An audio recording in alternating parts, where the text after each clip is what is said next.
Hello बच्चों, आज की क्लास में हम प्रोबेबिलिटी का आगे का कंटिन्यू करते हैं प्रोबेबिलिटी का। प्रोबेबिलिटी का बेसिकली इसको हिंदी में तुम लोग मैंने आगे क्लास में बताया था संभावना। किसी भी चीज़ के होने की कितनी संभावना है, यानी कि chance of an event happening of an experiment of an in an experiment sorry in an experiment. ये सारा एक्सपेरिमेंट क्या होता है, इवेंट क्या होता है, चांस क्या होता है, हैपनिंग क्या होता है, ये सारा कुछ मैंने इसके ये पार्ट 1 में बताया हुआ है। उसका लिंक मैं नीचे दे दूंगा। तो देखो यहाँ क्या है, इसमें आज हम एक नए टॉपिक के बारे में जानेंगे जिसका नाम है basically complement of an event. Complement of an event basically ये होता है क्या चीज़ है कॉम्प्लीमेंट ऑफ एन इवेंट। देखो, लेट्स से जैसे कि मेरे पास यहाँ एक डाइस है। अच्छा, एक डाइस है। अच्छा, मैंने बोला कि आप प्रोबेबिलिटी कैलकुलेट करो ऑफ एन इवेंट जिसमें हमारा 4 या उससे कम नंबर आए। अच्छा, यानी कि चांस, सॉरी चांस नहीं, कोई इवेंट पी, यहाँ पी ऑफ ई बता रहा है, इवेंट ऑफ 4 ऑफ 4 और less than 4 turning up on a die face. ठीक है, उसी तरीके से मैंने यहाँ पे बोल दिया पी ऑफ एफ क्या चीज़ है, event of 4 of greater than 4। चलो इसको मैं लिख देता हूँ greater than 4, greater than 4 turning up on a die face. अच्छा, मैंने यहाँ पे क्या, मैं यहाँ पे तो चलो मैं इसके आउटकम को लिखता हूँ। मैं पी ऑफ ई के आउटकम को लिखता हूँ। पी ऑफ आउटकम तुम क्या लिखेंगे, 1 होगा, 2 होगा, 3 होगा और 4 होगा। और मैं यहाँ लिख रहा हूँ पी ऑफ एफ के आउटकम को मैं लिख रहा हूँ। अच्छा, पी ऑफ एफ के आउटकम को क्या लिखूंगा, इवेंट ऑफ ग्रेटर देन 4 या उससे ज़्यादा है। तो फिर क्या मैं इसको लिख सकता हूँ 5 और 6। मेरा क्या 4 से ज़्यादा आना चाहिए, तो 4 से बड़े क्या है 5 और 6। 4 या उससे छोटे आना चाहिए, तो 1 2 3 4। अब देखो इसमें अंतर क्या चीज़ तुम्हें दिख रहा हो, तुम्हें कुछ दिख रहा होगा कि अगर पी ऑफ ई हो रहा है हमारा, तो पी ऑफ एफ हमारा नहीं हो रहा है। जो पी ऑफ ई में है वो हमारा पी ऑफ एफ में नहीं है। पी ऑफ ई में हमारा आउटकम क्या आ रहा है, 1 2 3 4। पी ऑफ एफ में क्या आ रहा है, 5 6 आ रहा है। देख रहे हो, जो आउटकम हमारा पी ऑफ एफ में है वो आउटकम हमारा पी ऑफ ई में नहीं है, एंड वाइस वर्सा। जो हमारा ई में आ रहा है वो हमारा एफ में नहीं आ रहा है। तो जब भी तुम्हारी ऐसी स्थिति बोलते हैं तो हम इसको बोलते हैं, तो इन दो जब और देखो ये दोनों एक ही एक्सपेरिमेंट में हुए। कौन सा एक्सपेरिमेंट, ये गोटी को उछालने का, लूडो का जो गोटी है वो, ये क्या डाई हमारा उसको उछालने का एक्सपेरिमेंट है। इस एक्सपेरिमेंट में दो हमने इवेंट पकड़ लिए। एक एक पी ऑफ ई इवेंट जिसमें हमारा है 4 या उससे कम आना चाहिए, और दूसरा जिसमें 4 से ज़्यादा आना चाहिए। तो तुम्हें दिखेगा जो ई में जो आउटकम ई के आ रहे हैं वो एफ में नहीं आ रहे, जो एफ में आ रहे हैं वो ई में नहीं आ रहे। तो जब भी ऐसा हो तो हम बोलेंगे कि two events these two events are complementary. Complementary मतलब क्या हुआ, कॉम्प्लीमेंट्री मतलब हुआ कि जो एक में हो रहा है वो दूसरे में। देखो तुमने कॉम्प्लीमेंट्री एंगल्स पढ़े होंगे। ये तुम्हारे पास एक मान लो एक एंगल है एक्स और वाई, सॉरी ये तो सप्लीमेंट्री हो गया। एक मेरे पास इस तरह से एंगल है। अच्छा, और मैंने बोल दिया कि ये एक्स है और ये मेरे पास वाई है, तो बोलते थे ना कि एक्स एंड वाई एक दूसरे के कॉम्प्लीमेंट्री हैं, एक दूसरे को कंप्लीट करते हैं। तो यहाँ वैसे यहाँ पर भी this two events are complementary. ये जो ई में है वो एफ में नहीं, और जो एफ है वो ई में नहीं, और जब ये दोनों को करेंगे तो हमारा एक इवेंट पूरा कंप्लीट हो रहा है। तो देखो यहाँ पे अगर तुम, तो इसको हम प्रोबेबिलिटी में डिनोट करते हैं ई बार। तो जैसे कि मैं इसको लिखूंगा पी ऑफ ई जो है वो एक्चुअली पी ऑफ एफ का कॉम्प्लीमेंट्री है। तो इसको कॉम्प्लीमेंट्री को हमेशा हम इस तरह से दिखाते हैं, एक बार से। जिस इवेंट को भी कॉम्प्लीमेंट्री दिखाना है हम उसको एक बार से दिखाएंगे। तो यहाँ पे हम इसको लिख सकते हैं पी ऑफ ई, यानी कि, और इसको हम पढ़ेंगे नॉट, सॉरी इसको हम पढ़ेंगे नॉट एफ। अच्छा, इसको हम पढ़ेंगे नॉट एफ, इसको हम पढ़ेंगे नॉट एफ। जहाँ पर भी मैं इस तरह से लिखूंगा पी ऑफ ई और उसके ऊपर एक बार आ गया, इसको हम बोलेंगे बार। तो तो उसको हम क्या बोलेंगे, नॉट एफ। जैसे कि अगर मेरे पास यहाँ लिखा रहा पी ऑफ ए, तो इसको हम क्या बोलेंगे, पी ऑफ ए, है ना, probability of an event A.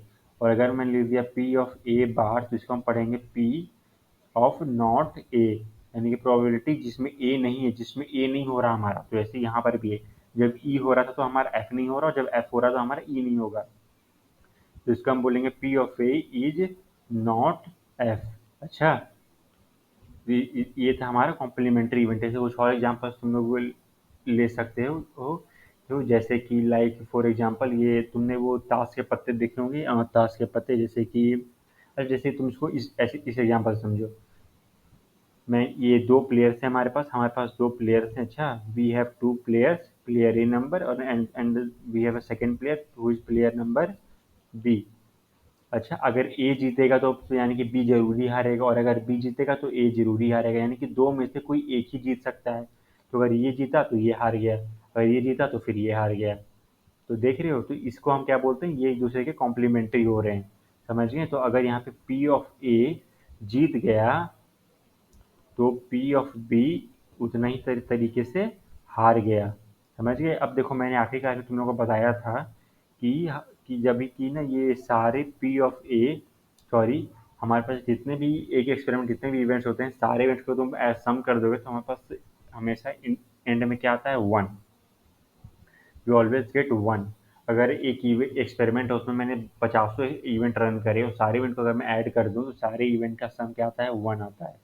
तो वैसे यहाँ पर भी मैं लिख सकता हूँ कि अगर मैंने इसी एग्जांपल को मैंने पकड़ा, जो मैंने शुरू शुरू करा था, कि P of E plus P of F, क्या यहाँ पे बोलेंगे दोनों की वैल्यू आएगी वन। तो क्या मैं इसको इस तरह से लिख सकता हूँ, P of E equal to one minus P of F. मैं इस तरह से लिख सकता हूँ ऑब्वियसली। इस तरह से मैंने सिंपल सा इसको यहाँ इस तरह भेज दिया, तो माइनस का प्लस हो गई, सॉरी, प्लस का माइनस हो गया। तो क्या मैं इसको लिख सकता हूँ, पी ऑफ एफ क्या है हमारा, पी ऑफ एफ क्या मैं बोल सकता हूँ कि पी ऑफ एफ जो है हमारा, पी ऑफ एफ हमारा basically P of not E है। इससे मैंने बोला कि सर ये जो पी ऑफ ई है ना, पी ऑफ ई है पी एफ का बार है। तो मैंने तो क्या मैं इसको इस तरह से लिख सकता हूँ, पी ऑफ एफ जो हमारा है वो नॉट ई है। क्या मैं इसको इस तरह से लिख सकता हूँ, यानी कि जब हमारा एफ हुआ तो ई हमारा नहीं हुआ, यानी कि एफ हुआ तो ई। तो क्या मैं इसको इस तरह लिख सकता हूँ कि P of E equal to one minus P of bar E, यानी कि ई कितना है, किसी भी एक्सपेरिमेंट में ई इवेंट जो हमारा है वो कितना है, उतना ही। जैसे देखो, ये लाइक तुम इसे इस तरह से समझो कि तुम्हारे पास एक तरफ ये चावल है, और दूसरे तो तरफ तुम्हारे पास ये दाल है। अच्छा, सूखे हैं, दोनों सूखे हैं, मतलब सूखे चावल सूखे दाल। अच्छा, सूखे ये गेहूं है, दूसरी तरफ सूखा दाल है हमारे पास। मैंने इन दोनों को मिक्स कर दिया, इन दोनों को मिक्स कर दिया। अब मैंने बोला कि ना, अब तुम दोनों को छांटो। तुमने चावल को, तुमने गेहूं को तुमने वो दाल से अलग कर दिया। अच्छा, तो तुम्हारा गेहूं साइड हो गया। तो अब क्या तुम्हें वो दाल को छानने की जरूरत है, नहीं। एक बार हमने गेहूं को अलग कर लिया, तो फिर हमारा वो चावल भी अपने आप, वो सॉरी, वो दाल भी हमारा अपने आप सॉर्ट आउट हो गया। तो ऐसी सेम लॉजिक यहाँ भी जा रहा है, कि मैंने बोल दिया कि अगर मेरे पास कोई इतना बड़ा ये एक्सपेरिमेंट है, और इतना अगर ये इतना जो जो भी इवेंट था उसको मैंने बोल दिया कि ई, तो जो भी हमारे पास बच गया वो हमारे पास क्या बच गया, नॉट ई। अगर इतना ई है तो, अगर इतना ई है हमारे पास, तो जो बच गया यानी कि वो ई नहीं है ना। और जब हम इन दोनों को ऐड करेंगे तो हमारे पास का आंसर क्या आ जाएगा, वन। समझ गए। एक तरफ चावल है, दूसरी तरफ दाल है, और दोनों को मिक्स कर दिया मैंने। अब बोला कि अब तुम दोनों को अलग अलग करो। तुमने क्या, सिर्फ अगर तुमने चावल को अलग कर लिया तो गेहूँ, तो वो दाल हमारा अपने आप अलग हो गया ना। तो ऐसे यहाँ पर भी है। तो यहाँ से हमें क्या, इंग्लिश, अगर तुम इसको इंग्लिश में कन्वर्ट करो तो कोई भी, किसी भी एक ही, किसी भी एक एक्सपेरिमेंट में जिसकी पूरी प्रोबेबिलिटी वन है। अच्छा, उसमें अगर मैंने पी ऑफ ई इवेंट अलग कर लिया, तो जो ई नहीं है, यानी कि ई बार, वो उसको हम इस तरफ लिख सकते हैं। तो यानी कि जो भी एक्सपेरिमेंट हमारा, जो भी हमारा प्रो इवेंट हुआ है वो कितना हुआ है, जो नहीं हुआ बेसिकली उतना ही है हमारा। तो ये भी एक फॉर्मूला है, तुम इसको याद कर लो। यही अगर सेम चीज़ मैं यहाँ पर ये लगा कर देखूँ, एक मिनट। हाँ, यही अगर सेम चीज़ मैं यहाँ पर लगा कर देखूँ, यहाँ पर देखोगे तो यहाँ पर देखोगे कि अगर ए जीत गया तो बी कितने से हार गया, जितने से ए जीत गया। आफ्टर पी ऑफ ए जीतने के चांसेस कितने हैं, जितना जितना से पी ऑफ बी हार गया है ना। हम्म। टॉपर ने कितने नंबर ये स्कोर करे। हाँ। तो बेसिकली ये वैसा ही है हमारा कि ना, हम ये ए था हमारा, ए हमारा जीत गया, कितने से जीत गया, जितने से बी हार गया, है ना। एक गेम में कोई एक ही तो विनर होता है तो है, और एक हारता है, तो यहाँ पर भी वही है हमारा लॉजिक। अब देखो इससे ये ये ताश का जो गेम होता है उसमें हम कैसे समझते हैं। तो देखो यहाँ पे ना बेसिकली मैंने एक ये डायग्राम बनाया हुआ है, बेसिकली ये हमारा एक ट्री है। अच्छा, ये ट्री, इस ट्री में क्या हमारा बताया जा रहा है कि देखो ये हमारे पास क्या चीज़, ये हमारे पास है total deck of cards, cards deck of cards. अच्छा देखो, इसमें मैंने आखिरी क्लास में बताया था, सारे में हमें जूम करेंगे कि हमारे पास इक्वल चांस ऑफ आउटकम्स है।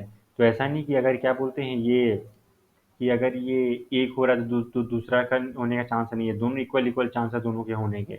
हमने यहाँ पे ये जूम क्या करा है इस गेम में कि दोनों के जीतने के चांसेस 50-50 है। अब देखो यहाँ पर क्या चीज़ है, अब वो अलग बात है, वो अपनी मेहनत से कोई एक आगे निकल गया, कोई अपने आलस की वजह से पीछे रह गया। पर मेन मोटो हमारा ये है कि हमारे पास हमेशा एक्सपेरिमेंट में कितने भी इवेंट हो सबके हम इक्वल इक्वल चांस माने चलते हैं। अब देखो यहाँ पे ये टॉपिक क्या है, deck of cards. Deck of cards में बेसिकली हमारा क्या बोला जा रहा है कि टोटल हमारे पास एक जो ताश का पैकेट होता है उसमें हमारे टोटल 52 कार्ड्स होते हैं। We have a total of 52 cards. इन 52 कार्ड्स में से 13 स्पेड्स होते हैं, 13 क्लब्स होते हैं, 13 डायमंड्स होते हैं जो रेड कलर के होते हैं, और 13 हार्ट्स होते हैं जो रेड कलर के होते हैं। स्पेड्स एंड क्लब्स हमारे पास ब्लैक में होते हैं, डायमंड्स एंड हार्ट्स हमारे पास रेड में होते हैं। अब हर कार्ड में एक किंग होगा, एक क्वीन होगी, एक जैक होगा, और इन तीनों को हम बोलेंगे फेस कार्ड। और एक हमारे पास एस होगा जो हमारा एक नॉन फेस कार्ड है, इसका कोई फेस नहीं होता। अच्छा, नॉन फेस कार्ड। और फिर हमारे पास क्या होते हैं, 2 3 4 5 6 से लेकर 10 तक। तो इनकी संख्या हो गई 9। ये 1 2 3 4, 9 + 4 13, यानी कि इसमें 13 स्पेड्स, सेम भी 13 क्लब, 13 डायमंड, 13 हार्ट। समझ गए। तो इसमें भी हमारे पास एक किंग होगा, एक क्वीन होगी, एक जैक होगा, और एक एस होगा, और बाकी यहाँ हमारे पास 9 नंबर के कार्ड्स होंगे जिन पर ब्लैक कलर के क्लब्स होंगे, सेम भी डायमंड्स एंड सेम भी हार्ट्स। अब देखो, तो यहाँ पर हम बस, तो इससे ये देखो बेसिकली कंसेप्ट है, तुम्हें ये याद रखना होगा। तो इसमें क्या चीज़ है, टोटल फेस कार्ड्स हमारे पास क्या चीज़ है, टोटल फेस कार्ड्स हमारे पास कितने आ गए, चारों के मिला के हर हर एक में हमारे पास 3 कार्ड फेस कार्ड्स हैं। चारों के मिला के 4 × 3 हमारे पास कितना हो गया, ये हमारे पास कितना हो गया, चार हमारे पास टाइप्स हैं, चारों में तीन तीन तरह के फेस कार्ड्स है, 4 × 3 12 हो गया। जिसमें से 6 ब्लैक होंगे, 6 रेड होंगे। 6 ब्लैक में से भी 3 स्पेड्स के होंगे, 3 क्लब्स के होंगे, और 6 रेड में से 3 डायमंड के होंगे, 3 हार्ट्स के होंगे। अब 3 स्पेड्स में से भी एक किंग होगी, एक किंग होगा, एक क्वीन होगी, एक जैक होगा, same with clubs, diamond, hearts. तो देखो टोटल नंबर ऑफ कार्ड्स हमारे पास कितने हो गए, 36। ये तो ये देखो, ये 12 थे फेस कार्ड्स, और टोटल जो नंबर कार्ड्स यानी जिन पर सिर्फ नंबर लिखा हुआ है वो हमारे पास हो गए 36। 9 × 4 कर दो, ये इसको तुम इससे ले सकते हैं 9 × 4 यानी 36। 36 + 12 कर दो, कितने हो गए, 48। अच्छा, 48 हमारे पास face cards plus number cards आ गए। और 4 हमारे पास आ गए एस कार्ड्स यानी कि नॉन फेस कार्ड्स। टोटल हमारे पास कितने हो गए, 52 कार्ड। 52 हमारे पास क्या हो गया टोटल डेक ऑफ कार्ड्स, है ना, डेक ऑफ कार्ड्स। तो ये था हमारा बेसिकली बिल्डअप ऑफ कार्ड्स। ये तुमको याद रखना, क्योंकि इससे बाद में रिलेटेड क्वेश्चंस आने। सो अगर मैं वापस कॉम्प्लीमेंट्री वाला में लगाऊं, तो मैंने तुमसे पूछा कि बाबू आप कैलकुलेट करो कि पी ऑफ ई, यानी कि event of getting an ace card, of getting an ace card. अगर मैंने, तो फिर एस कार्ड्स हमारे पास टोटल कितने होते हैं, एस कार्ड्स मैंने यहाँ कितना लिखा है, एस कार्ड्स मेरे पास कितने होते हैं, 4 होते हैं।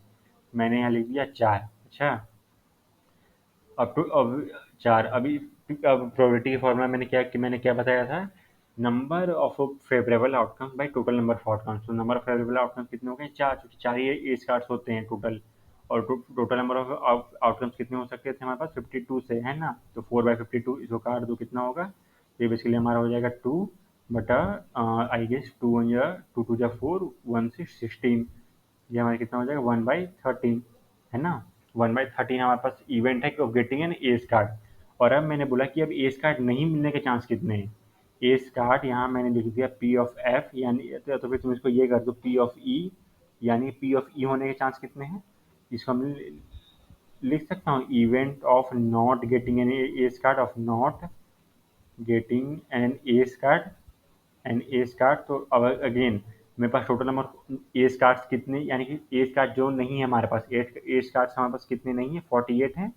ऑब्वियसली इसको यहाँ लिखेंगे 48। टोटल नंबर ऑफ आउटकम्स कितने होंगे, total number of outcomes obviously हमारे पास 52 है ना। इसको भी कट करके देख लो एक बार। ये हो जाएगा हमारा 2, ये हमारे नीचे हो जाएगा बेसिकली 26, और 2 2 जा 4 एंड 2 4 जा 8, 24 है ना। अब इसको भी एक बार काट के देख लो। ये हमारा हो जाएगा, आई गेस ये हमारा हो गया 24/26 है ना। हो गया, ये पी ऑफ ई है, ये हमारे पास क्या है, पी ऑफ ई है। अब मैंने बोला कि आप P of E plus P of not E है ना, पी ऑफ नॉट ई को ऐड कर दो। 1/13 प्लस ये थोड़ा और, ये और कटेगा क्या, एक बार देख लेते हैं। आई गेस कटेगा, एक बार देखते हैं। 3 1 जा 3, सॉरी, आई गेस 3 के टेबल में तो नहीं यार, 26 13, हाँ चलो ये इतना ही रहेगा। 24/26। एक मिनट चलो मैं दोबारा, 2 2 जा 4, 2 4 जा 8, 2 2 जा 4, 1 6 2 6 जा, ओके ओके, 24/26। अब तुम इन दोनों को ऐड करके देखो, ये कितना हो जाएगा, ये 26 हो गया, 2 + 24, ये मेरे पास कितना आ गया, 26/26 आ गया। ये कट कितना हो गया, 1। क्या देखा, P of E plus P of not E 1 आ गया हमारे पास आंसर। तो देख रहे हो, तो ये था हमारे पास कॉम्प्लीमेंट्री का एक एग्जाम्पल, किस तरह से हमारा कॉम्प्लीमेंट्री होता है। कि अगर हमारे पास एक एक्सपेरिमेंट है, उसमें अगर हमारा एक इवेंट हुआ, तो जो भी बच गया वो ये वाला इवेंट नहीं है, समझ गए। मेरे पास चावल और मेरे पास गेहूँ और चावल दोनों मिक्स थे। अच्छा, मेरे पास चावल और सॉरी, मेरे पास चावल और दाल दोनों मिक्स थे। और बोला गया कि आप दोनों को अलग अलग करो। मैंने ये चावल को अलग कर दिया, तो क्या दाल हमारा ऑटोमेटिक अलग हो गया। वैसे यहाँ भी है, मैंने बोला कि ये पी ऑफ ई हो गया, तो जो नहीं हुआ यानी कि वो ई नहीं है, वो ई नहीं है, और दोनों का सम मिलकर हमारे पास कितना आ गया, 1। ये भी एक रूल है, पी ऑफ ई ये दोनों मिलकर हमेशा 1 आएगा। इसको भी याद कर लो, ये भी हमारे पास एक फॉर्मूला है, बेसिकली फॉर्मूला है जो हमेशा ट्रू होता है। तो ये भी आप याद कर लो। ये था basically complementary of an event. So इस क्लास में इतना ही बच्चों, हम मिलेंगे अगली क्लास में इसी से रिलेटेड कुछ प्रॉब्लम सॉल्व करते हुए। चलो, थैंक यू।